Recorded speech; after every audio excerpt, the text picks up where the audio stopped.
안녕하세요. 세무회계 텍스표의 정한겸 세무사입니다.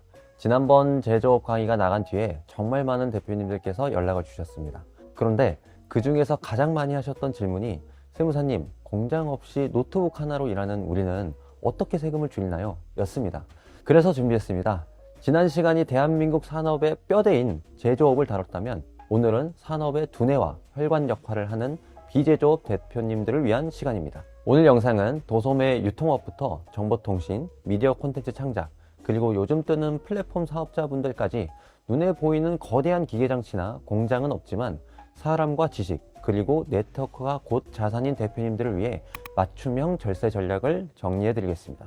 흔히들 공장이 없으니 챙길 세금 혜택도 별로 없는 거 아니냐고 오해하시는데 오히려 무형의 자산을 다루기 때문에 놓치기 쉬운 숨은 공제가 더 많습니다.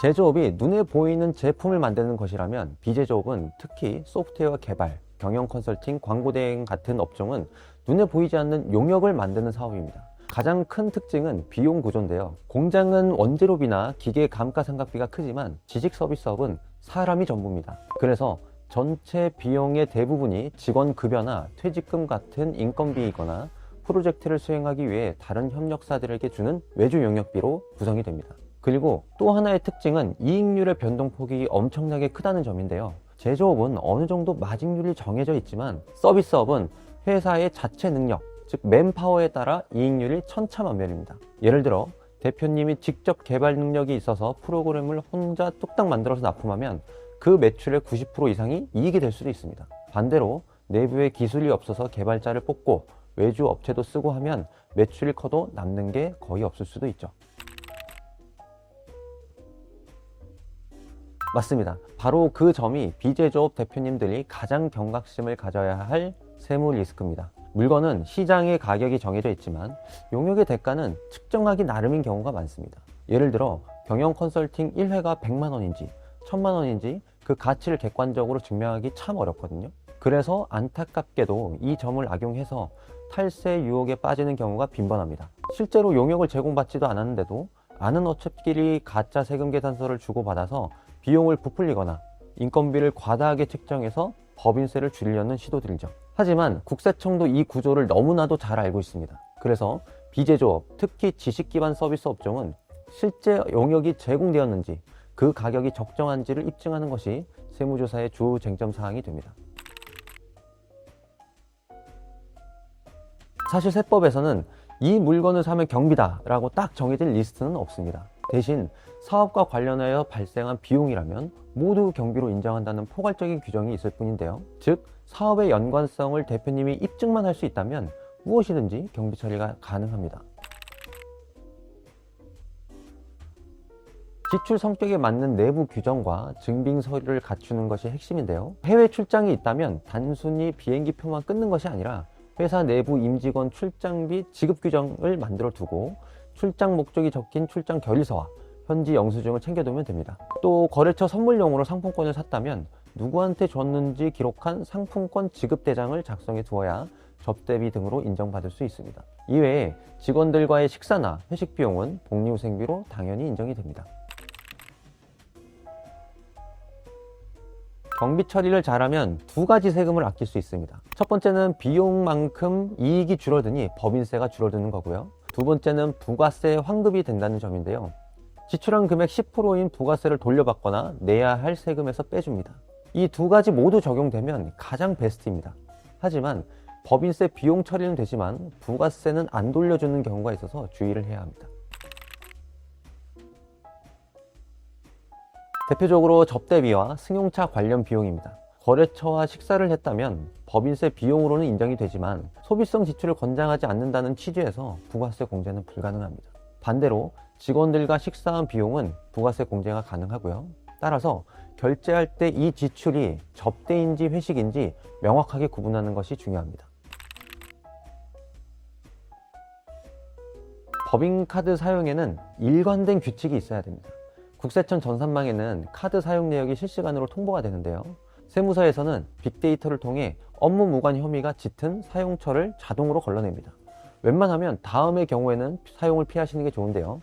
공휴일 및 주말 사용, 자택 근처에서의 빈번한 사용과 병원, 필라테스, 피부과, 백화점, 미용실 등 이런 것들은 피해 주시는 게 좋습니다.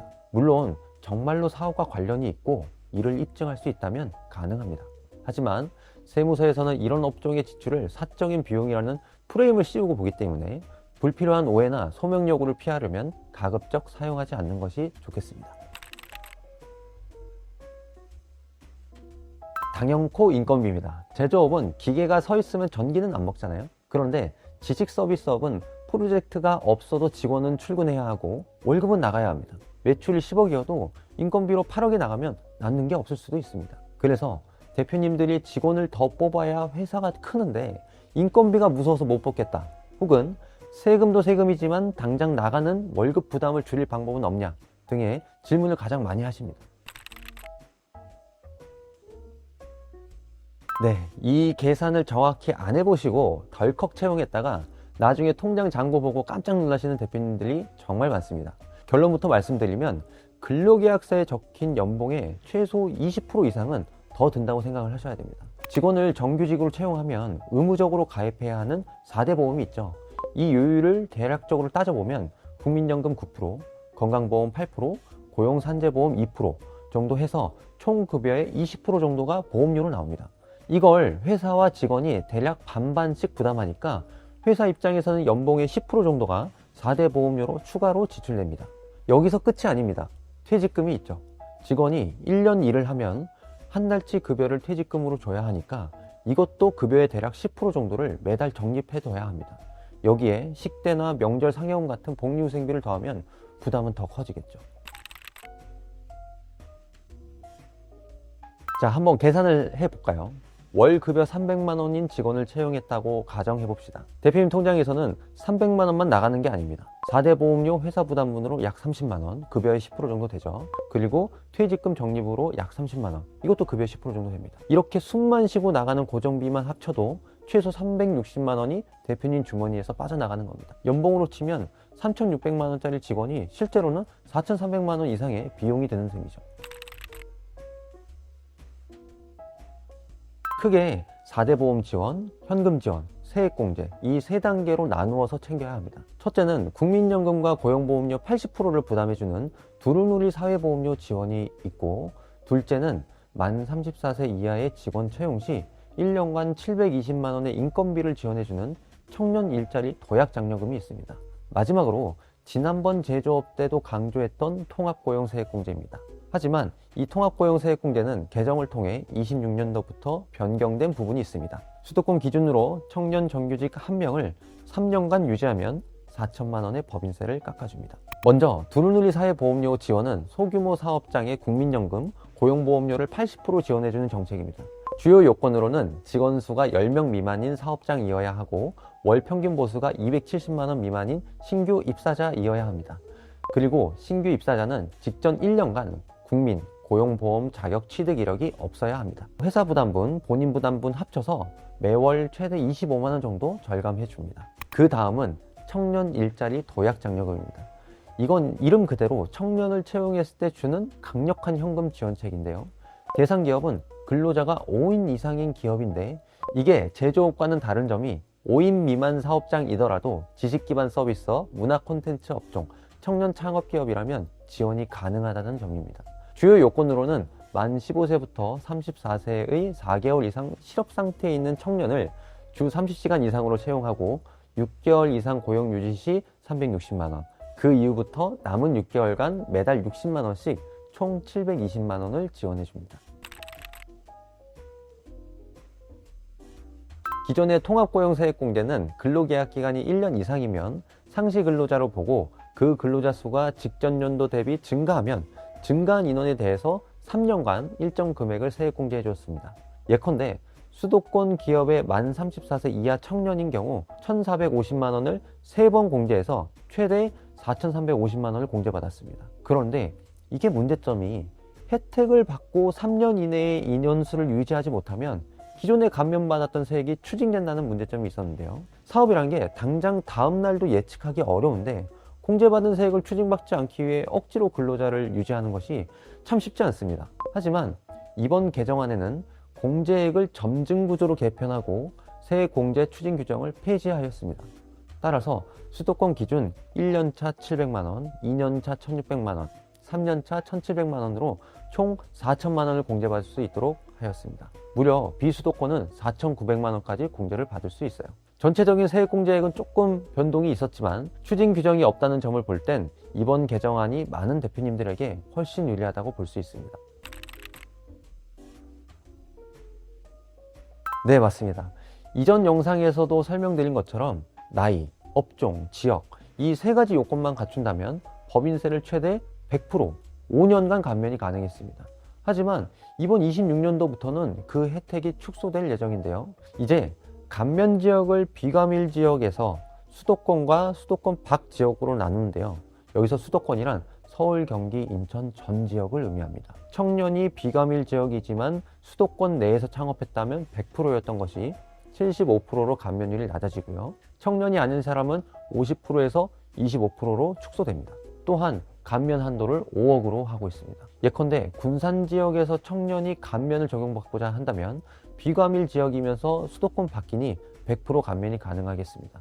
이런 감면율의 축소는 26년도에 창업한 기업에 대해 적용하기 때문에 이미 사업장을 운영하고 계신 분들이라면 해당 사항은 없겠지만 수도권 지역에서 창업 예정이라면 서둘러 25년 이내로 사업자 등록을 내셔야겠습니다.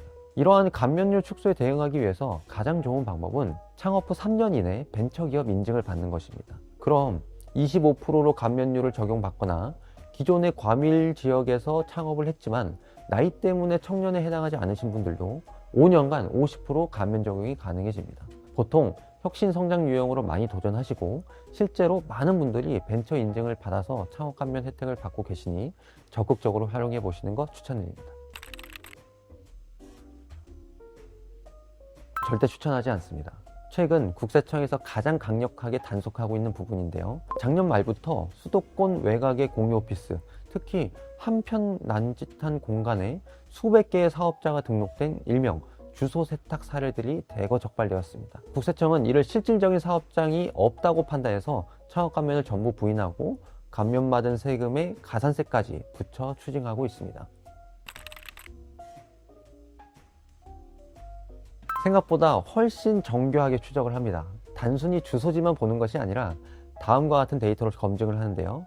우선 법인카드 사용 내역을 보는데 대표님은 지방에 주소를 뒀다고 주장하지만 실제 법인카드 식대나 교통비가 서울 근처에서 결제되었다면 의심을 받을 수 있습니다. 그리고 세금 계산서를 발행하거나 국세청 홈택스에 접속할 때 인터넷 IP 주소를 추적할 수도 있는데요. 사업장 주소지와 접속 위치가 계속 다르다면 실질 사업장이 아니라는 강력한 증거가 될 수 있습니다.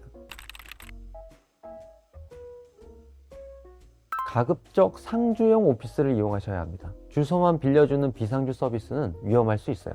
공유 오피스를 쓰더라도 실제로 대표님이나 직원이 출근해서 업무를 볼 수 있는 지정된 공간을 계약하시는 걸 권고드립니다. 창업 중소기업 세액 감면의 핵심은 서류상의 주소가 아니라 실질적으로 어디서 사업을 영위하는가입니다. 이 원칙을 지키지 않으면 수억 원의 세금 폭탄을 맞을 수 있으니 각별히 유의하셔야 합니다. 사업 초기 법인에서 이익이 나면 그 이익금은 보통 재투자 자금으로 활용이 됩니다. 하지만 사업이 어느 정도 자리 잡은 후에는 법인의 자금 인출에 대해 고민을 많이 하시는데요. 대표적인 자금 출구 전략은 급여, 배당, 퇴직금입니다. 법인의 돈을 그냥 가져가면 가지금이 되어 문제가 되므로 세금을 내고 정당하게 가져와야 하는데 핵심은 법인세 절감 효과가 있는 급여를 우선적으로 활용하고 일정 구간이 넘어가면 배당을 섞는 것입니다. 급여는 법인의 비용으로 처리돼서 법인세를 줄여주기 때문인데요. 반면 배당은 법인세를 다 내고 난 후에 이익잉여금에서 가져가는 것이라서 비용 처리가 되지 않습니다. 따라서 절세 효과만 놓고 보면 급여로 인출하는 것이 우선입니다. 대표이사 급여를 연봉 5천만 원이라고 가정해 보겠습니다. 연봉 5천만 원 구간에서는 각종 공제를 제하면 실효세율이 5% 수준으로 굉장히 낮습니다. 법인의 이익이 2억을 넘어서 법인세율을 22% 적용받는 경우라면 급여를 가져가고 법인세 1,100만 원이 줄어들 겁니다. 대신에 건강보험료 17%인 약 850만 원이 나오고 근로소득세가 약 280만 원이 나오니 줄어든 법인세만큼 건보료 및 종합소득세가 부과가 되는 것이죠. 그런데 이 배당을 받은 경우 법인세를 최소 11%를 내야 하고 원천징수 15.4%도 내야 되기 때문에 최소 26.4%의 세금을 내는 셈입니다. 따라서 나의 급여에 대한 세금 및 건보료 부담이 배당의 총 세금 부담을 넘어설 때 배당을 섞는 것이 좋습니다. 보통 연봉 1억이 넘는 경우 급여를 더 올리는 것보다 2천만 원까지 배당을 받는 것이 세금적으로 유리한 최적 조합이 될 수 있습니다. 단 이는 대표님의 연말정산 상환이나 타소득 유무에 따라 달라질 수 있기 때문에 담당 세무사와 꼭 상의하셔서 결정하셔야 합니다. 바로 퇴직금을 활용하는 것입니다. 앞서 말씀드린 급여나 배당은 1억 원이 안 되는 돈이라도 건보료와 소득세를 합치면 20%가 훌쩍 넘습니다. 만약 연봉 5억 원으로 책정한다면 최고 세율 구간에 걸려서 세금과 4대 보험료만 최소 2억 넘게 나옵니다. 절반 가까이를 세금을 내야 하니 매우 아까울 수밖에 없는데요. 그런데 퇴직금은 종합소득세와 합산되지도 않고 무엇보다 건강보험료가 전혀 부과되지 않는다는 점과 굉장히 낮은 세율을 적용받는 강력한 장점이 있습니다. 예를 들어 퇴직금으로 5억 원을 수령할 경우 10년 근속 기준 대략 퇴직소득세는 약 1억 원 수준입니다. 같은 5억을 급여로 받으면 세금과 건보료로 2억 넘게 내야 하지만 퇴직금으로 받으면 세금을 1억 원 가까이 아낄 수 있는 셈입니다. 아닙니다. 현재는 세법상 임원 퇴직금 한도가 정해져 있어서 무작정 많이 가져가실 수는 없어요. 가장 먼저 확인해야 할 것은 법인의 정관입니다. 정관에 임원 퇴직금 지급 규정이 명시되어 있어야만 인정받을 수가 있습니다. 규정이 없다면 퇴직금 한도가 굉장히 낮아지니 자신의 퇴직금 규정이 존재하는지 정관을 살펴보시기 바랍니다. 임원 퇴직금 한도를 계산하는 방법을 간단하게 알려드리겠습니다.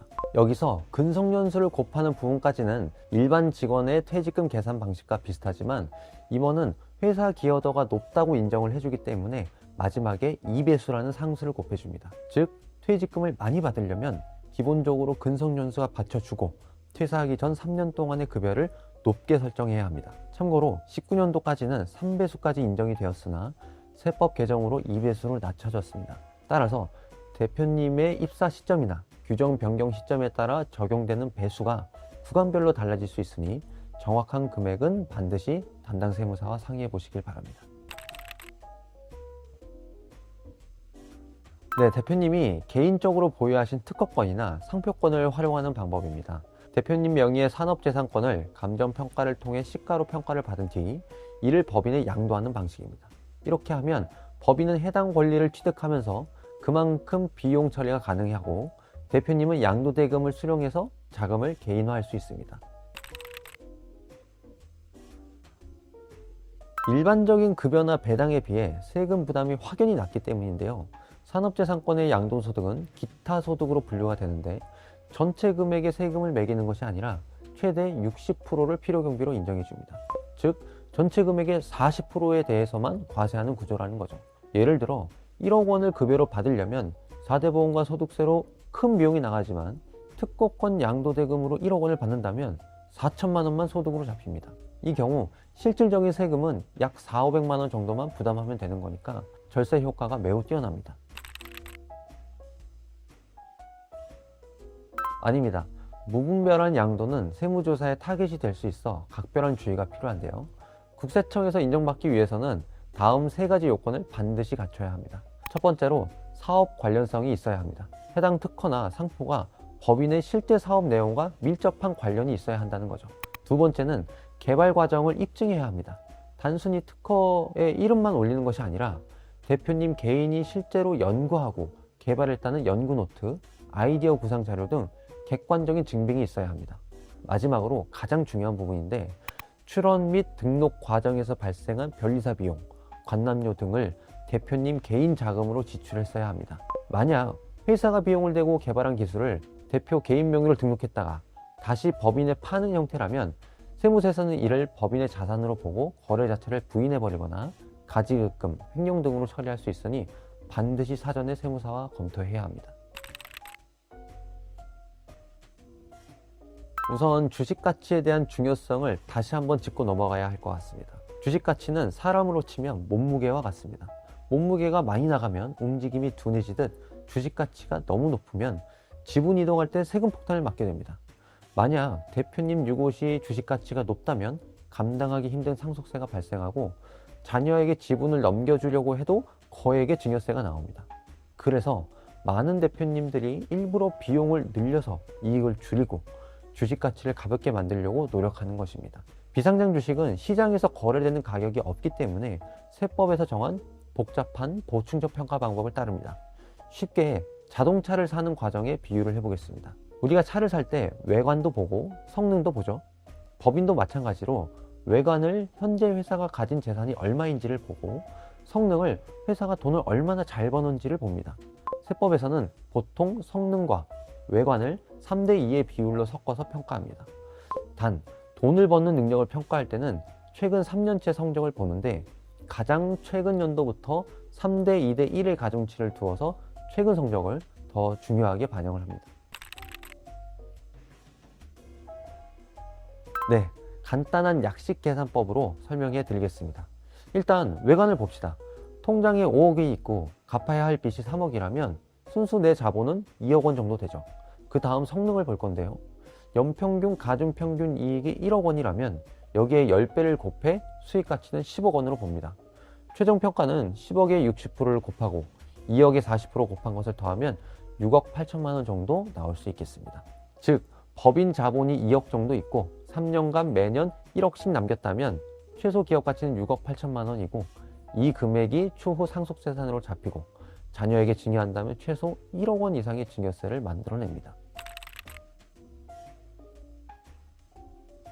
자, 내용이 많아서 조금 복잡하셨죠? 제가 세무사로서 이것만 잘 챙겨도 성공한다 싶은 핵심 청사진을 딱 그려드리겠습니다. 이 순서대로만 머릿속에 넣어두세요. 먼저 2025년이 지나기 전에 상주형 공유오피스의 사업자 등록을 해서 창업 중소기업 세액 감면 혜택을 확실하게 챙겨놓고 시작할 겁니다. 세금을 50%에서 최대 100%까지 아낄 수 있으니까요. 직원이 필요하다면 연봉 3천만 원 정도의 청년을 먼저 채용하세요. 두루밀리 지원금에 일자리 도약 장려금, 그리고 통합고용세액공제까지 받으면 사실상 나라에서 지원해주는 돈으로 인건비를 바로 뽑을 수 있습니다. 돈을 쓸 때 이게 경비가 될까? 애매하다면 고민하지 말고 무조건 지출결의서를 쓰고 영수증을 모아두세요. 입증만 할 수 있다면 모두 비용으로 인정받아서 세금을 줄일 수 있습니다. 백화점 주말 사용은 개인카드를 쓸 겁니다. 법인의 이익이 나기 시작하면 제 급여는 세금 효율이 가장 좋은 5천만 원으로 시작해서 회사가 성장함에 따라 조금씩 늘려갈 겁니다. 그리고 법인 설립 초기에 아직 회사 가치가 낮을 때 가족들에게 미리 주식을 증여해 둘 겁니다. 나중에 회사가 커지고 나서 주식을 넘기려면 세금이 어마어마하거든요. 지분을 증여하고 정기적으로 가족들에게 배당을 해서 소득을 분산하고, 만약 집을 사거나 큰 돈이 필요할 때는 제가 가진 특허권인 상표권을 법인에게 정당하게 양도해서 세금도 적게 내고 목돈으로 마련할 겁니다. 마지막으로 먼 훗날 자녀가 결혼하거나 내가 은퇴할 시점이 되면 그동안 쌓인 공로를 인정받아 퇴직금을 두둑하게 챙길 겁니다. 이것이 세금을 가장 많이 아끼면서 법인의 성과를 온전히 내 것으로 만드는 피날레죠. 물론 제가 말씀드린 이 모든 전략을 다 구사할 수 있다면 가장 좋겠죠. 하지만 이 모든 것을 완벽하게 해야 한다는 강박은 갖지 않으셨으면 좋겠습니다. 사업이란 게 책상 앞에서와의 계획과는 다르게 현실에서는 늘 예상치 못한 돌발 변수가 생기기 마련이니까요.